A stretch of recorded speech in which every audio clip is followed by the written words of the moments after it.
ہے نا، یہ خطا، یہ ایک خطا تھی. اب بس یہ خطا نہیں بلکہ یہ آدم کی ایک ادا تھی. اگر ایسا نہ کرتی، یہ مشیت خداوندی تھی، ایسا نہ ہوتا تو وہ زمین پر کیسے آتے؟ زمین پر نہ آتے تو پھر ہم سب کیسے آتے؟ اللہ کو دنیا کو آباد کرنا تھا، دنیا کو بسانا تھا، اس لیے سارے معاملات ہوئے. لیکن ان کی نظر میں کہ یہ خطا تھی، میں نے حکم کی نافرمانی کی، رب نے منع کیا اس پیڑ کی طرف بھی، اس پیڑ کی طرف نہ مت جانا. لیکن میں جانا کیا، اس کا دانہ توڑ کر کے کھانے لگا، خود بھی کھایا اور حوا کو بھی کھلایا. اور یہاں پہ ایک بات بتاؤ، بس یہ بات سماعت کر لیجیے، اس کے بعد اپنی گفتگو ختم کروں گا. ایک پوائنٹ کی بات بتاتا ہوں. 5 دانے گندم کے توڑے گئے. کتنے؟ 5 دانے گندم کے توڑے گئے ہیں. آدم علیہ السلام گئے، رب نے منع فرمایا، رب نے منع فرمایا. آدم علیہ السلام نے حضرت شیش کو وصیت کی تھی. آج بہت سے لوگ زن مرید بنے ہیں. زن مرید، زن مانے عورت، بیوی کے غلام، بیوی کے مرید بنے. ان کے لیے بھی یہ بات ہے، وہ بھی ذہن میں رکھیں.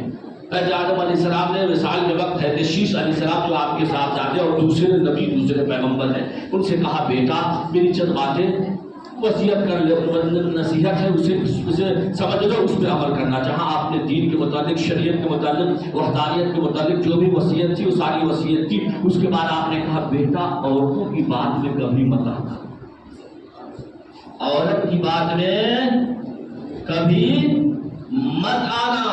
اپنا دل دماغ دونوں استعمال کرنا، ورنہ آنکھ بند کر کے پیار میں اندھا مت ہو جانا، ہے نا.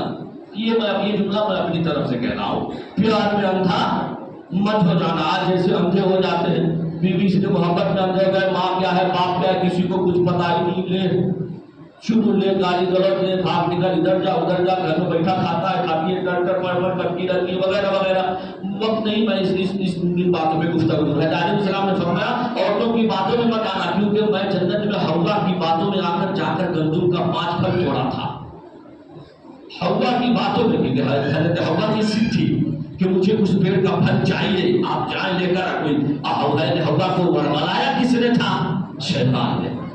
شیطان نے ورگلایا تھا کہ وہ ضرور کوئی خاص پیڑ ہے، اسی لیے آدم نہیں جا رہے، روک رہے. نہیں تم جاؤ اس پیڑ کی طرف جاؤ، انہیں اس کا پھل بگاؤ. حضرت حوا آ گئی شیطان کی باتوں میں. شیطان جنت میں بھی رہتا تھا اور وہ نبی کی گستاخی کیا، جنت سے نکال دیا گیا. جو آج نبی کی گستاخی کرے گا وہ تو پہلے سے باہر ہے، کیا وہ اندر جا سکتا ہے؟ بولیے نہیں جا سکتا نا. جو جنت میں تھا وہ باہر کر دیا گیا گستاخی نبی پر، گستاخی رسول پر. ارے جو پہلے سے باہر ہو اسے کیا جنت کی ہوا کو بھی محسوس نہیں ہوگی، نہیں. تو شیطان نے ورگلایا ہے حوا کو. حوا نے ضد باندھی. آدم علیہ السلام گئے 5 دانے توڑ کر کے لائے. تو وہی کہا اپنے بیٹے سے، میں حوا کی بات میں آ کر توڑا، جنت سے باہر کر دیا گیا، جنت سے باہر کر دیا گیا. اس لیے کبھی بھی زن مرید مت بننا، عورت کا غلام مت بننا. الرجال قوامون علی النساء، عورت کا مرد حاکم ہے، عورت